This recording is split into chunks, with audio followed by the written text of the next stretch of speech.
Hola, ¿qué tal? Buenos días. Bienvenidos sean a nuestro día 5 del quinto Congreso Internacional de Neuroeducación UMLA 2021.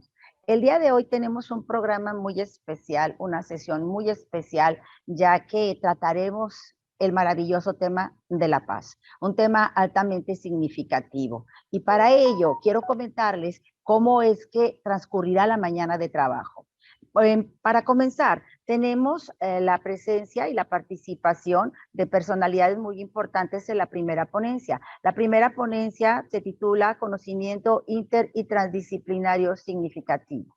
Posteriormente continuaremos con la segunda ponencia con el título Irenología y Teatro de la No Violencia en la Enseñanza de Español para los Inmigrantes. Procederemos con un conversatorio de cultura de paz y después tendremos la clausura y un anuncio de una red. Para comenzar esta mañana, yo quiero tener el honor verdaderamente de presentarles a tres personalidades que nos acompañan. El doctor Rigoberto Pupo Pupo, el doctor Jorge Cuellar Montoya y el doctor Ramón Roque Hernández, quienes comenzarán la sesión con su temática Conocimiento Inter y Transdisciplinario Significativo. Voy a comentar de ellos tres su semblanza. Es una semblanza, cabe mencionar, breve, ya que tienen en su haber muchísima trayectoria y lo hemos compactado de la siguiente manera. Voy con el doctor Ramón Roque Ventura. El doctor Ramón Roque Ventura es doctor en Ingeniería Telemática por parte de la Universidad de Vigo en España. Posee un doctorado en Educación, el cual cursó en la Universidad José Martí de Latinoamérica y es miembro del Sistema Nacional de Investigadores. Continuamos con el doctor Rigoberto Pupo Pupo, profesor titular consultante, doctor en Filosofía y Ciencias por la Universidad de La Habana, pedagogo destacado del siglo XX cubano y profesor emérito por la Universidad José Martí de Latinoamérica. Y también es doctor honoris causa en el pensamiento complejo. Contamos también con la presencia del doctor Jorge Cuellar Montoya, presidente del Consejo de la Universidad José Martí de Latinoamérica. El doctor Cuellar Montoya es doctor en filosofía con acentuación en educación en La Habana, Cuba. Incansable promotor cultural y con amplia trayectoria en el servicio público municipal, estatal y federal. La mesa está puesta, doctores. La palabra es de ustedes. Los escuchamos. Bienvenidos. Comenzamos. Pupo, ¿usted tiene la palabra? Ajá. Esperando porque como somos tres. Correcto. Bien, buenos días, amigos. Ante todo, es un placer participar en este magno congreso, que ya sabemos que en sus 4 días ha tenido, los 4 días pasados, mucho éxito. O sea, se han presentado ponencias con gran impacto y ha dejado entusiasmados a todos. Esperamos que hoy sea igual. Hoy vamos a trabajar, como ustedes ven, conocimiento interdisciplinario y transdisciplinario en el marco de la sesión de cultura de paz o de la paz, como se le ha llamado. Nosotros vamos a tratar los aspectos más importantes sobre el tema. No obstante eso, hace varios años yo publiqué un artículo que se llama La transdisciplinaridad y sus mediaciones, que está en internet por monografía.com, que pueden revisarlo. Entonces ya voy a empezar ya compartiendo la pantalla. O sea, que ya tienen el título, como ustedes ven, compañeros, la inter y transdisciplinaridad como diálogo e integración de saberes. Estos son conceptos centrales que vamos a trabajar por supuesto, en esta primera intervención, que como ustedes saben se trata de un panel de diálogo y por tanto va a ser breve. Vamos a tratar aquellos aspectos centrales, pero como ustedes ven ya aquí hay 3 conceptos centrales, núcleos troncales que vamos a trabajar: transdisciplinar, interdisciplinar y su distinción con multidisciplinar. Al mismo tiempo, aquí una pequeña, usted sabe que las imágenes siempre dicen mucho. Transdisciplinar, noción como transdisciplinar, interdisciplinar, pluridisciplinar, y ahí de forma gráfica se aborda cuál es su movimiento y cómo se tiene lugar esa colaboración de saberes. En primer lugar, compañeros, como ustedes saben, la transdisciplinaridad, la inter y transdisciplinaridad tiene su historia. Y los propios cambios revolucionarios ocurridos en la ciencia en la tecnología y en la praxis han conducido a esto. Urgen cambios profundos en las mentalidades y radicales reformas de pensamiento para estar en condiciones de acceder a las nuevas realidades, con ciencia y con conciencia, avalada por una cultura humanista que no dé la espalda al drama del hombre y a la necesidad urgente de grandes masas, que son realmente las que construyen la historia y el cuerpo de la cultura. Hay que construir herramientas teórico-metodológicas sin nihilismo y exclusivismo sobre la base del legado cultural construido que nos antecedió y sigue viviendo de una forma u otra en la conciencia y en la práctica. O sea, nunca actitud nihilista ante lo anterior, ante los conocimientos, ante el legado. La cultura posee la encarnación concreta de la actividad humana en sus 4 atributos cualificadores: conocimiento, valor, praxis, comunicación. Es un concepto interdisciplinario y transdisciplinario y al mismo tiempo transdisciplinador por antonomasia. El devenir integrador del conocimiento se ha expresado en la historia de varios momentos. O sea, ha habido una tendencia desde los griegos y es a la unificación, a la integración de saberes. Que como ustedes saben, en esa época no había división o sea, dado el poco desarrollo de la ciencia, no había división de la ciencia. Y prácticamente el conocimiento científico, ustedes saben que era muy rudimentario, se expresaba a través de la filosofía como una totalidad. Y ahí vamos a ver que al principio esa unidad del conocimiento se va a abordar puramente desde el punto de vista filosófico, con una visión eminentemente cosmosófica o cosmológica, pudiéramos decir. Y la temática central que se expresa es la relación entre lo uno y lo múltiple. Es ver cómo lo múltiple puede integrarse a lo uno. Y ahí los griegos plantean una idea muy importante, que es el conocimiento integrado, la unidad del conocimiento, que después vamos a ver que se fue perdiendo. En la época de la Edad Media, como ustedes saben, hay cambios profundos y en este sentido la teología tiene dominio absoluto a través de, sí, la teología. Y entonces el punto central va a ser Dios como principio unificador. En el Renacimiento, mediante el humanismo y el hombre como centro. Ahí recuerden ustedes las pinturas de Miguel Ángel, Rafael, etc. En la época moderna, la integración se manifiesta como monismo en Spinoza y como dualismo en Descartes.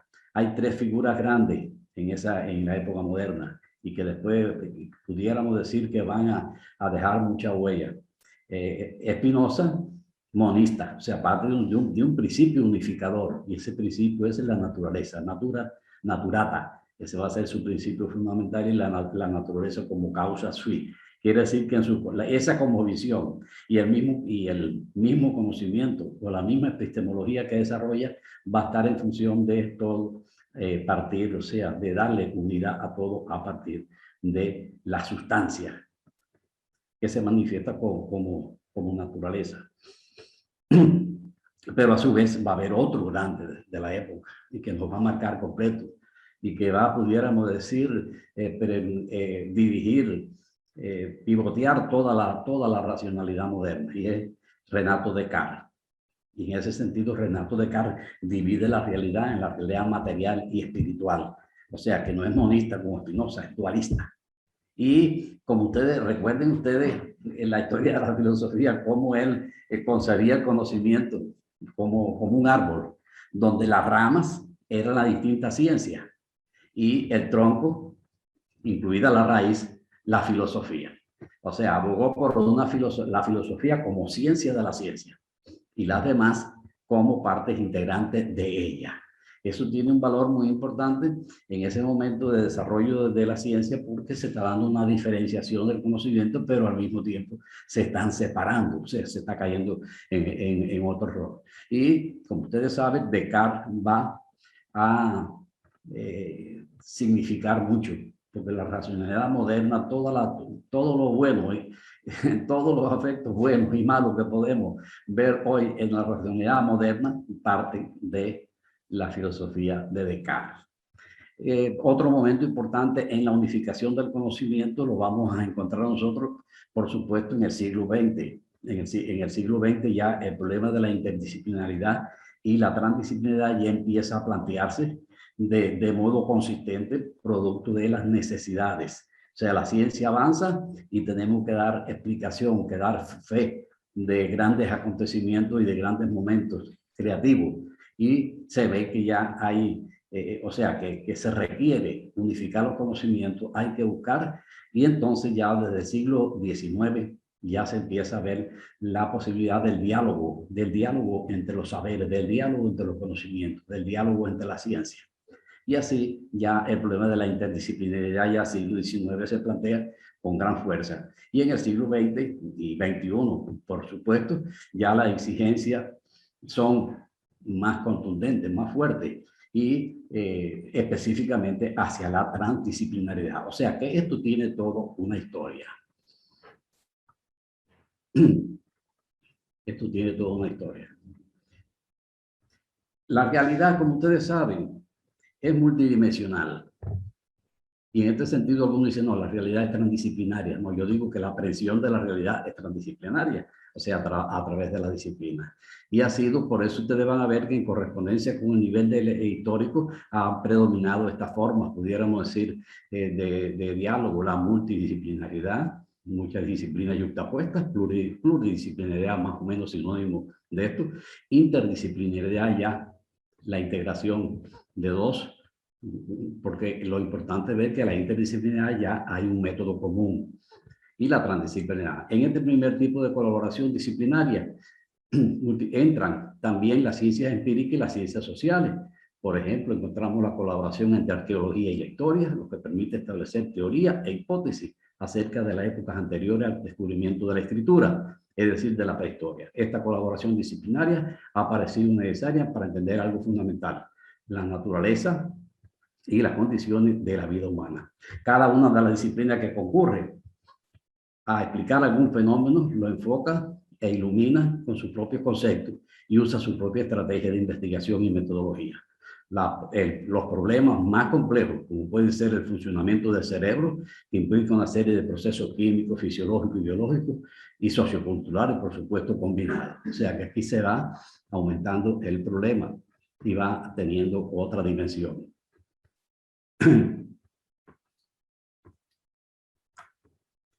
Interdisciplinaria e integración conceptual. En la multidisciplinaridad se yuxtaponen las disciplinas separadamente. En la interdisciplinaridad se integran conceptualmente. Esto es importante verlo y establecer la diferencia entre ambos.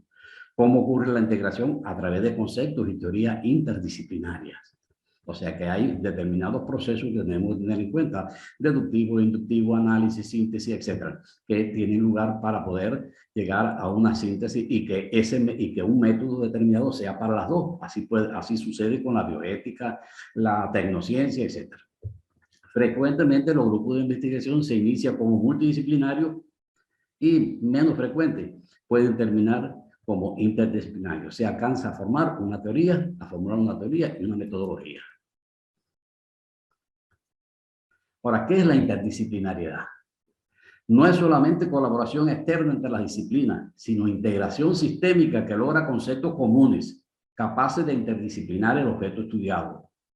Se exige, por tanto, conceptos metodológicos interdisciplinarios y con capacidad interdisciplinadora. Fíjense, interdisciplinario al concepto, pero al mismo tiempo con capacidad interdisciplinadora desde el punto de vista lógico, que tenga carácter deductivo, etc. Y otra característica para que lo haga, para que tenga esa capacidad lógica de unidad. Los grandes éxitos de la ciencia, enfatiza Francisco José Peole, requieren notables esfuerzos interdisciplinarios. La interdisciplinaridad se encuentra y encuentro y cooperación entre dos más disciplinas donde cada una de ellas aporta sus esquemas conceptuales. Recuerden, esquemas conceptuales, no es yuxtaponer, no es unir. La interdisciplinaridad es reunión de conocimientos, métodos, recursos y habilidades desarrolladas por especialistas de diferentes disciplinas en el estudio de cierto objeto. La interdisciplinaridad es un método científico general de investigación. Fíjense cuántas formas de abordarlo hay. La interdisciplinaridad no se refiere a simples relaciones entre disciplinas, sino interrelaciones que generan síntesis.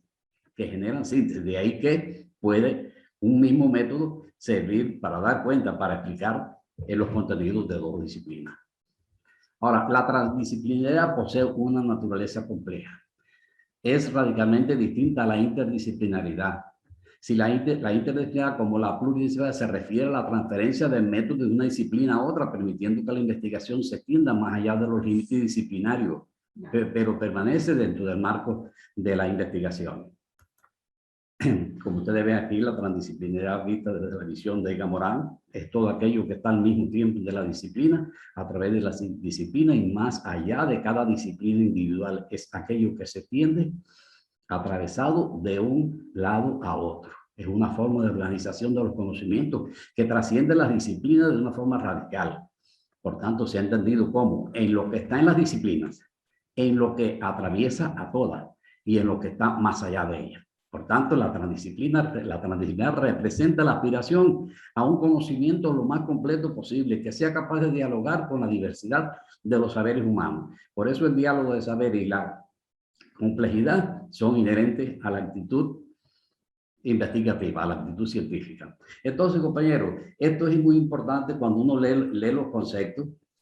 Es muy importante comprenderlo, pero más que todo es cómo transdisciplinar, cómo interdisciplinar. Ya sabemos que no puede ser a través de yuxtaposición de disciplinas, sino a través de síntesis, es decir, a través de un proceso mediante el cual se pueda encontrar enfoques, conceptos, métodos que sean aplicables a las demás. ¿Qué concepto fundamental yo propongo? Y se lo decía que hay un trabajo publicado hace varios años, pero creo que todavía es actual, sobre la transdisciplinaridad y sus mediaciones. Yo propongo como un concepto específicamente para la ciencia social y la educación, el concepto de cultura como concepto transdisciplinario y transdisciplinador. Es decir, ya que refleja o contiene los momentos, pudiéramos decir, los atributos cualificadores de la actividad humana, conocimiento, valor, praxis y comunicación. Eso permite establecer la unidad de esos hilitos y sobre la base de eso, sintéticamente construir un método. Al mismo tiempo, en este trabajo, que también se lo puedo entregar a los compañeros que deseen, abordo el ejemplo de cómo transdisciplinar, cómo lograr la transdisciplinariedad en la educación. Y para eso me apoyo en los 7 u 8 ya saberes necesarios para la educación, o sea, de Edgar Morin. Y en eso se trabaja. Pero como ustedes saben, estamos en un momento de diálogo y tenemos tiempo definido y por tanto sí le digo que la cultura como concepto transdisciplinador por las propias cualidades que tiene integradoras y además como ejemplo poner los 7 u 8 saberes necesarios para la educación del futuro de Edgar Morin, que muestra los distintos momentos que nos permiten penetrar de forma correcta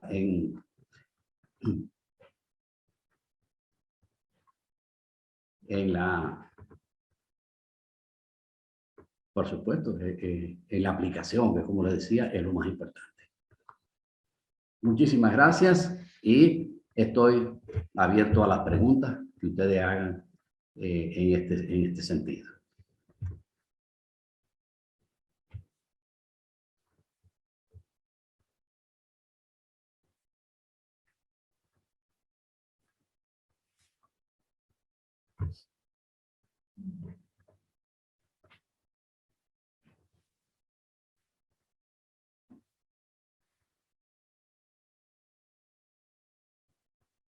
¿Me escucha, maestra María Luisa?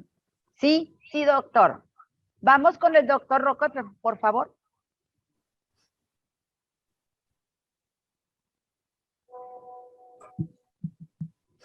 Bueno, buenos días. Sigo yo, ¿verdad? ¿Escucha bien?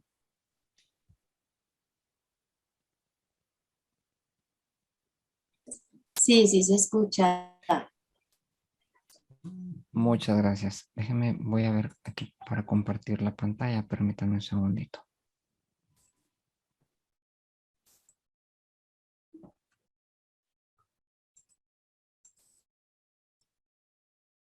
No sé si me pudieran confirmar si ahí se está proyectando mi presentación. Sí, adelante, doctor. A ver. Ya no está, ¿verdad? ¿O sí está todavía?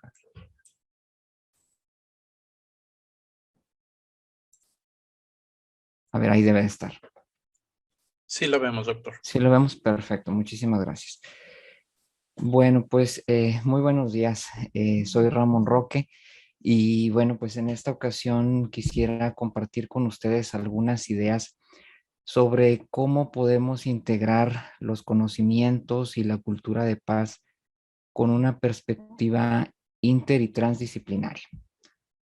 Mi mensaje, pues en esta mañana, si yo lo pudiera resumir en pocas palabras, sería que es importante trabajar por una cultura de paz desde la inter y transdisciplinariedad, como ya lo comentaba ahorita el doctor Pupo, y sobre todo que nosotros podemos contribuir a esa creación de la cultura de paz desde cualquiera que sea nuestro papel que estemos desempeñando, especialmente en la educación. Si yo pudiera resumir mi mensaje, ese sería, y voy a tratar de desarrollar algunas ideas a continuación. Primero, bueno, pues reconocer esa necesidad de que nosotros requerimos de varios puntos de vista, de varias disciplinas para poder entender nuestra realidad, ya que como bien mencionaba ahorita el doctor Pupo, vivimos una realidad que es multidimensional, es una realidad compleja, en donde pues las visiones reduccionistas pues ya resultan insuficientes y necesitamos comprender nuestro mundo y comprender nuestra realidad desde diferentes perspectivas para poder tener una mejor visión de lo que nos rodea. En este sentido, pues surgen dos elementos que son muy importantes.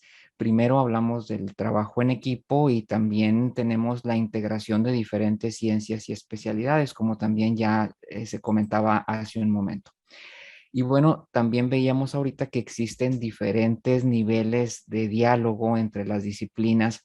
Y bueno, a los autores hablan de estos 5 niveles o estas 5 fases que pudiéramos verlo como una evolución de la unidisciplinariedad, donde no hay diálogo alguno, hacia la transdisciplinariedad, donde ya tenemos una plena colaboración entre disciplinas, en donde los límites entre cada disciplina pues ya se disuelven y hay una colaboración, como ya decíamos ahorita, a través de las disciplinas, más allá de ellas y obviamente entre ellas también. Aquí tenemos ya esquemas cognitivos que son capaces de atravesar estas disciplinas, lo cual, claro que pues siempre nos va a representar desafíos y dificultades, tanto para las disciplinas como para las personas. Y muchas veces estos desafíos van en el sentido de que la transdisciplinariedad no se entiende completamente o no se valora en su justa medida. Y eso en lo personal, yo pudiera compartir que se da mucho en el sistema educativo actual. Muchas veces este tipo de trabajos, este tipo de proyectos, este tipo de visiones no se valoran adecuadamente y tienden a desanimar a los profesores, a los investigadores. Sin embargo, el mensaje es que esto es importante y que nosotros podemos aportar desde cualquiera que sea nuestra posición. Y bueno, pues a continuación también me gustaría compartir algunas ideas y voy a tratar de ser también muy concreto por cuestiones de tiempo sobre cómo construir una cultura de paz con perspectivas de colaboración entre las disciplinas. Y bueno, lo primero que surge sería ¿qué es la paz? La mayoría de las veces, pues definimos la paz en función de la ausencia de guerra o de la ausencia de conflictos. Y bueno, precisamente esa es la concepción de lo que se llama la paz negativa, que está muy relacionada con estas visiones de Occidente que han existido desde épocas antiguas. Reconoce una tranquilidad, sí, pero entre grupos, de alguna forma también define la paz como la ausencia de violencia o de conflictos bélicos y acepta una violencia justificada. Por el contrario, tenemos una concepción de la paz positiva que se construye sobre los valores, el respeto, la justicia, la equidad y siempre busca promover la comunicación, la colaboración, la empatía, la cooperación. También tenemos recientemente este concepto de paz imperfecta, que a mí en lo personal me refiere mucho al pensamiento complejo de Edgar Morin, porque este concepto de paz imperfecta nos define la paz como un concepto complejo que no está terminado, que no está concluido, sino que continuamente se está construyendo. Es decir, es un concepto dinámico, es continuo y además acepta la convivencia de la paz con algunos conflictos, buscando siempre superarlos, ¿verdad? Entonces, esta concepción de paz imperfecta nos habla de que continuamente podemos estar construyendo en favor de la paz. Ahora bien, ¿qué entendemos por lo que es la cultura de paz? La cultura de paz, pues, se refiere a prácticamente a todo esto que tenemos aquí en la pantalla, los estilos de vida, los patrones de creencias, valores, comportamientos, bienestar, igualdad. Vamos a recordar que el concepto de cultura es un concepto también complejo que integra todo, prácticamente toda nuestra realidad, lo que son conocimientos, valores, praxis, comunicación y además también integra aspectos físicos, biológicos y sociales. Por lo tanto, esta cultura de paz pues, nos está integrando una serie de elementos que son sumamente valiosos en la realidad. ¿Qué estrategias pudiéramos nosotros tener para mejorar esa convivencia cotidiana en favor de la cultura de paz? Bueno, pues aquí en la diapositiva nos presentan algunas ideas que a mí en lo personal me parecen pues muy interesantes porque son muy aplicables desde cualquier perspectiva.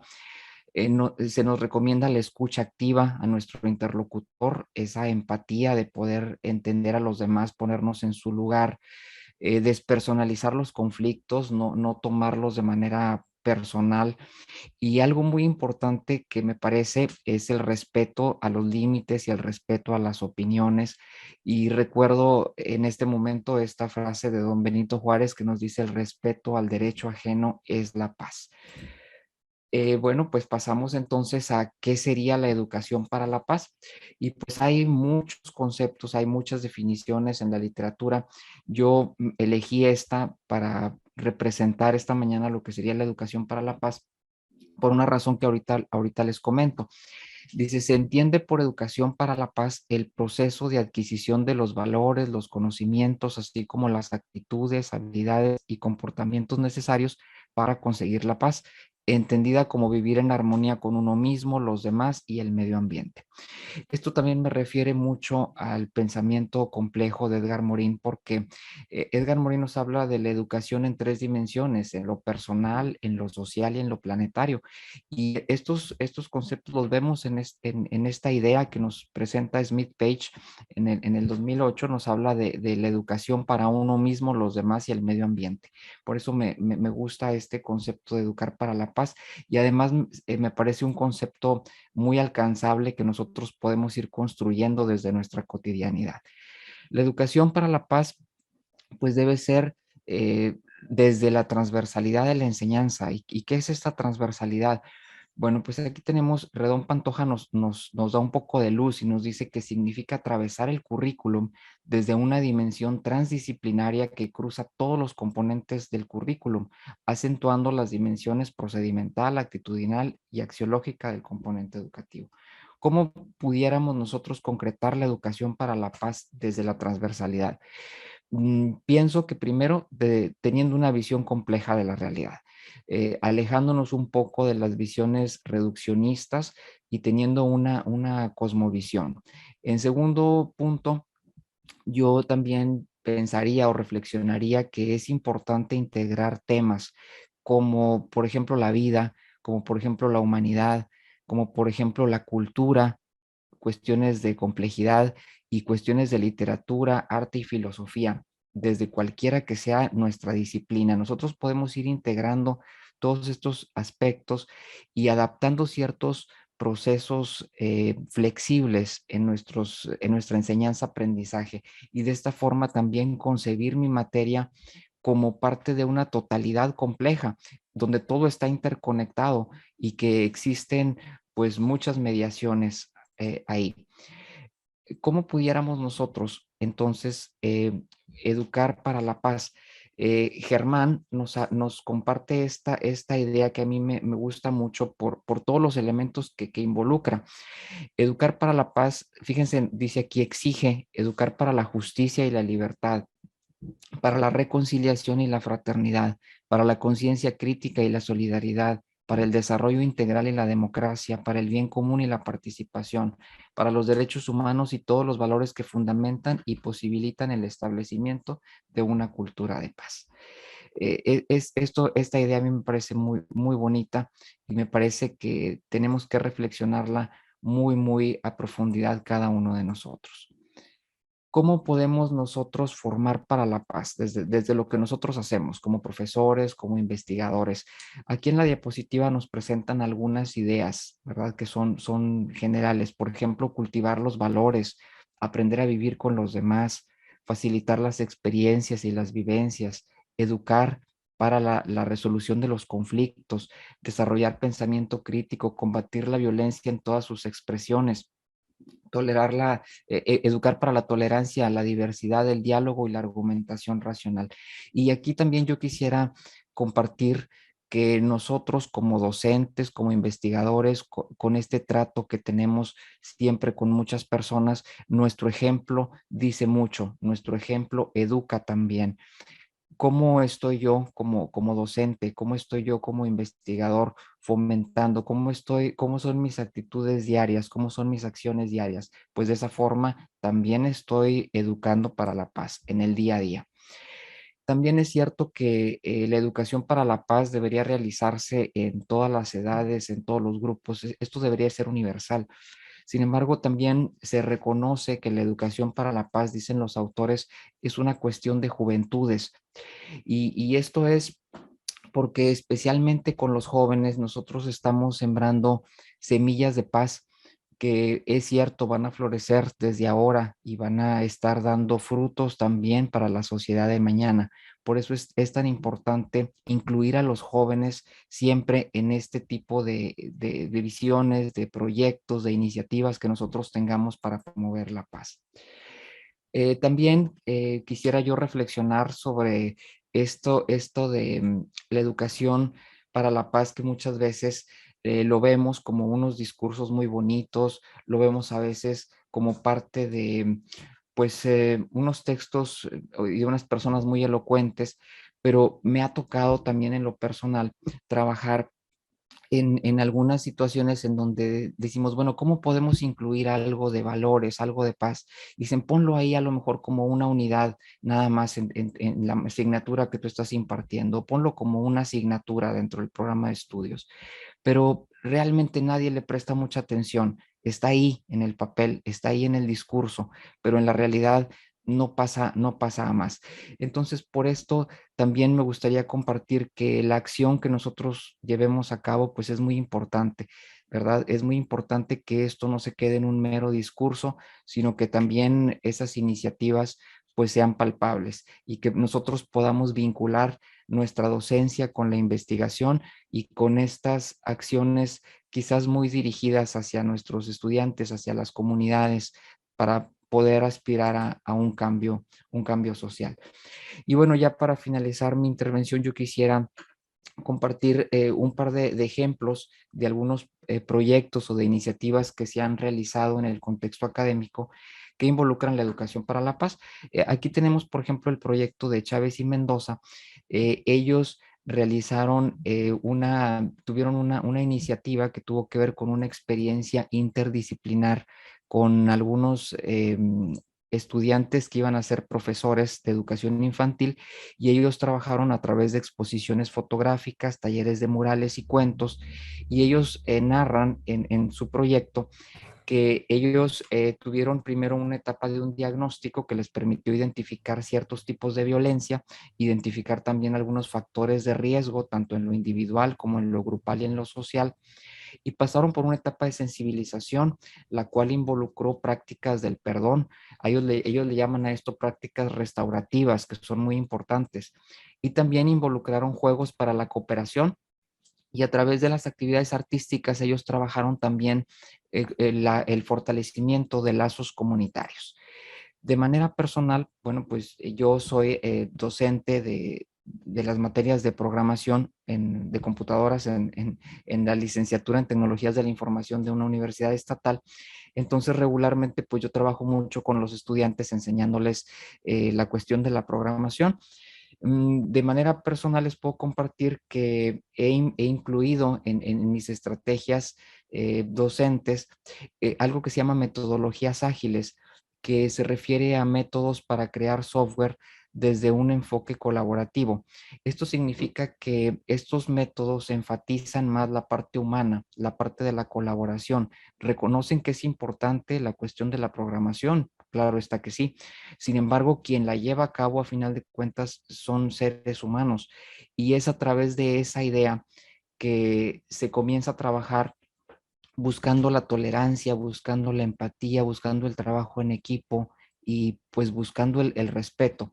De tal forma que estas metodologías que surgieron por allá a mediados de los 90 para la creación de software en los negocios, pues las hemos llevado a las aulas y hemos visto muy buenos resultados. En lo personal, tengo ya varios años implementando este tipo de metodologías con los estudiantes y he visto bastantes beneficios en toda la cuestión del trato de los estudiantes, el respeto, la empatía.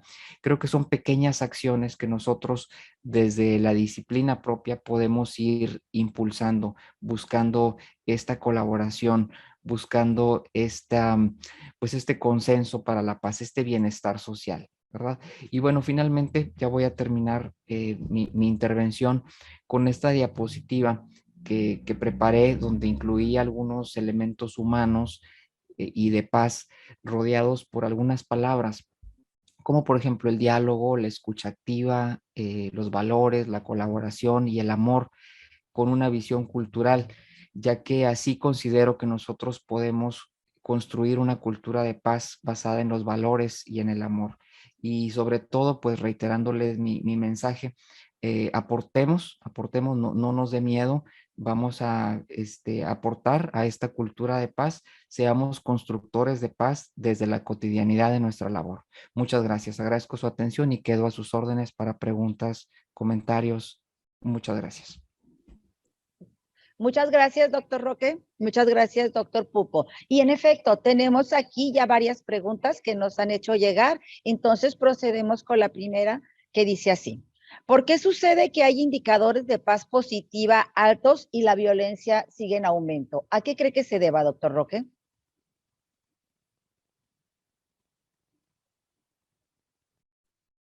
¿Me podría repetir la pregunta, por favor? No escuché bien. Ok, dice, ¿por qué sucede que hay indicadores de paz positiva altos y la violencia sigue en aumento? ¿A qué cree que se deba? Lo platicábamos ahorita hace un momento. Hay muchas veces estas cuestiones de la cultura de la paz, la educación para la paz, se quedan muchas veces en una buena intención, en un discurso, se quedan en un papel, están ahí, están plasmadas, pero ¿qué hacemos en la realidad? ¿Qué se realiza? ¿Qué importancia se le da? ¿Qué relevancia se le da? Yo de manera personal creo que cada uno de nosotros podemos aportar en lo efectivo, podemos aportar hacia lo efectivo, hacia lo que podamos realmente nosotros considerar como una aportación positiva a la sociedad, no solamente como un discurso o como algo que quede ahí en el papel. ¿Verdad? Si nosotros revisamos, como les decía yo ahorita, muchos programas de estudio, vamos a ver que ahí están involucrados los valores, hay elementos de paz y se ve desde muchas perspectivas, pero lo vemos en la realidad. Incluso los autores nos hablan de que hay mucha violencia oculta, ¿verdad? No la hacemos consciente, incluso en las instituciones, incluso en el mismo proceder de nosotros como docentes. Así que esa es alguna idea que creo que pudiera compartirles al respecto. Nos digamos con esa misma pregunta a esta otra que dice, ¿cómo hacer llegar la cultura de paz a todos los niveles? Ya que en estos tiempos de pandemia se ha incrementado en gran medida la violencia intrafamiliar. ¿A quién cree usted que le corresponde impartir dicha cultura como sociedad?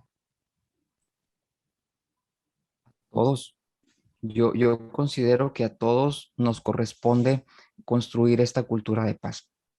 yo creo que no podemos delegar esa responsabilidad a otras personas. Cada uno de nosotros podemos aportar, aunque sea un granito de arena, algo podemos hacer para mejorar nuestro entorno y pues claro está con todas las personas a las que tenemos, con las que tenemos contacto. Actualmente, como les decía ahorita, hay muchos tipos de violencia. Y bueno, yo como docente de la licenciatura en tecnologías de la información me doy cuenta que hoy los estudiantes están expuestos a mucha violencia también en las redes sociales y desde ahí también podemos construir para la paz en todos los medios, también en el digital. El doctor Pupo. Doctor Pupo. Presente, sí. La pregunta dice así. Los maestros pueden enseñar o educar para la paz, pero ¿cómo lograr que se mantenga esa enseñanza sobre valores si en la familia no se viven esos valores? Sí, esas son las incongruencias que a veces sucede. No obstante eso, los maestros tenemos que trabajar. ¿En qué sentido? En el sentido de que los valores se conviertan en normas de conducta y de convivencia social estable. El valor de la paz, el valor de la no violencia, el valor de la solidaridad humana debe primar. Pero ¿qué sucede? Que esto debe ser función, el trabajarlo tanto de los padres, los maestros, como la sociedad en general. Por eso la revelación de valores y que se formen de forma y que se desarrolle de forma sostenible, o sea, que se convierta en normas de conducta y de convivencia social, es un trabajo diario, pero al mismo tiempo un trabajo o sea, esos valores deben insertarse a la cultura, porque ya sabemos por experiencia que lo que no está inserto en la cultura, no se convierte en valencia social, no se convierte en norma de conducta y de convivencia social. De ahí que nosotros tengamos que seguir, no podemos decaer los maestros. Tenemos que hacer que la escuela se convierta en una fragua de espíritu y los maestros en evangelios vivos, pero también lograr a través de las escuelas de padres, etcétera, para que los padres nos ayuden y en ello y que el hogar se convierta también en una fragua de espíritu. Eso es lo que nos permitirá que se logre de forma correcta una persona formada integralmente, una persona sobre todo buena persona, como a mí me gusta mucho hablar de esa persona siguiendo al doctor Armando Hart. Cuando una persona es buena, los demás valores caen por fuerza de gravedad. Ligamos entonces la siguiente pregunta con usted también. Dice, ¿cómo puede un maestro fomentar la cultura de paz en su aula? Sí, o sea que el maestro, primero, tiene que ser un maestro. El maestro debe ser empático, porque uno no puede enseñar ni construir conocimiento, ni impregnar conducta en los alumnos, o sea, que tenga impacto y que funcione como norma de conducta, y que si no, el maestro no es una persona empática, es una persona positiva, o sea, que sea un ejemplo. Ustedes dirán, bueno, pero no todo el mundo puede convertirse en ejemplo. Bueno, tratar de crear ese espacio comunicativo para la comunicación de valores, para que esos valores se solidifiquen.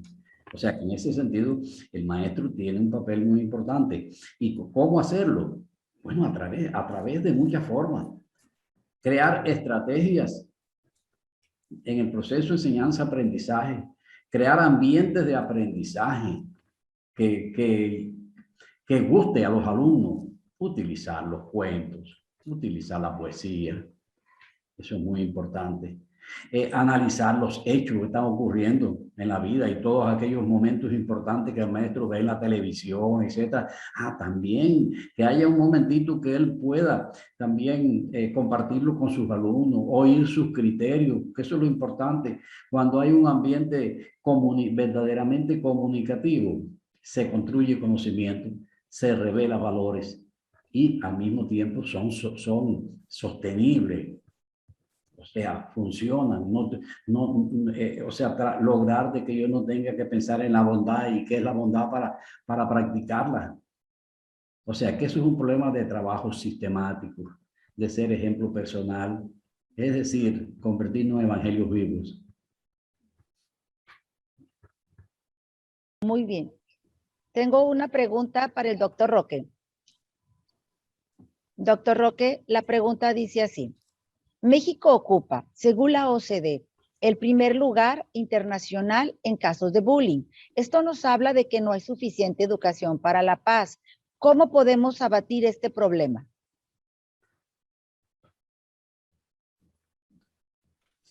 Sí, es correcto, es correcto. Día a día nos damos cuenta de que hay muchísimos casos de violencia, especialmente como lo comentaba ahorita en el mundo digital. Y algunos son de los que nos damos cuenta. Hay muchos otros casos ocultos. Hay mucha gente que está sufriendo por las cuestiones digitales. Yo lo veo en el día a día de manera directa e indirecta. A mí me parece que la concientización es un medio importante que nosotros podemos trabajar diariamente con la concientización y también con algunas acciones quizás muy centradas. Y cada vez que nosotros como investigadores tengamos la posibilidad de plantear algún proyecto, pues tratar de orientar ese proyecto hacia este tipo de prácticas, tratar de hacer algunas prácticas regeneradoras y tratar de hacer algunas prácticas de concientización.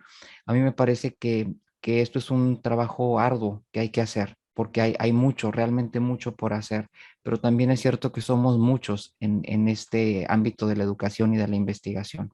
Entonces, yo sí creo que podemos hacer una diferencia.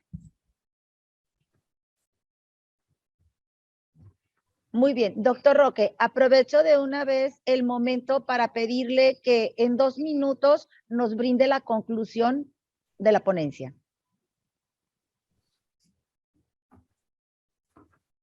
Sí, pues pues voy a reiterar la conclusión de mi ponencia, mi mensaje. Mi mensaje es que trabajar para la cultura de paz es muy importante. Realmente es algo que nosotros tenemos que tener muy claro. Trabajarlo también desde las diferentes disciplinas me parece que es algo fundamental. Y por otra parte, el hecho de que nosotros podamos aportar a ella desde cualquiera que sea nuestro papel que estemos desempeñando, me parece que ese es mi segundo mensaje también muy importante que sería parte de esta conclusión, que no nos atemoricemos, que pues con nuestro ejemplo diario, podemos hacer mucho con estas cuestiones de concientización, estas prácticas que podemos ir incorporando. No hay esfuerzo que sea poco, realmente para la paz todo cuenta. Doctor Rigoberto Pupo, le pido también, por favor, en 2 minutos, la Sí. conclusión de su ponencia. Muy rapidito. Por eso la voy a leer para no divagar.